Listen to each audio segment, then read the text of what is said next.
शुभ बिहान, good morning. मेरो नाम चाहिँ राजकुमार फ्रम दार्जिलिङ। आजदेखि म पनि सानो ब्लग बनाउन स्टार्ट गरौँ भनेको। के हुन्छ हेर्दै जानु होला। मेरो काम चाहिँ आज बिहान चाहिँ घाँस काट्ने काम रहेको छ। सो अहिले चाहिँ म घाँस काट्नको लागि बारीतिर जाँदैछौँ। तपाईहरुले देख्न सक्नुहुन्छ यहाँको माहौल प्लस बाटोहरू के कस्तो छन् भनेर है त।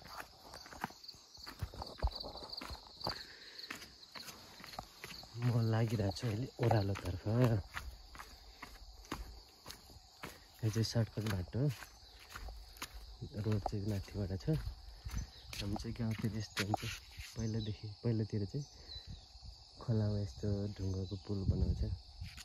ढुङ्गा ठुलो त्यो उस निकालेर यो खोला चाहिँ हिउँदमा चाहिँ सुक्छ, बर्खामा चाहिँ चल्छ ठुलै।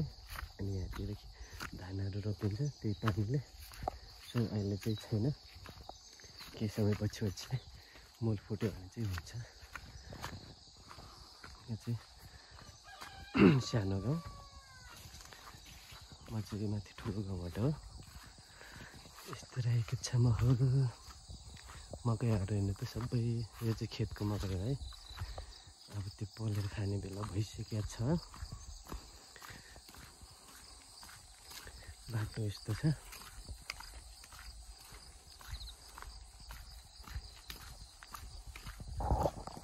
अनि म यहाँ छु। म चाहिँ के भन्छ यसलाई नेपालीबाट डोको भन्छ के भन्छ हामीले। म चाहिँ तामाङ हो। अनि तामाङहरू चाहिँ छाङ भन्छ। यस्तो बोकेर, ठुलो चाहिँ छैन, सानो छ। सो घाँस काट्न गएर छौँ।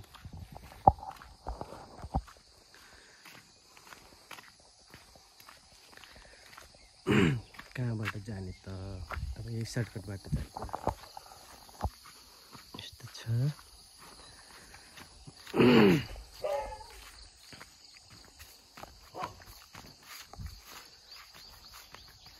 मेरो काम चाहिँ यस्तै हो। घरमा बसिसकेपछि सक्खर खन्दा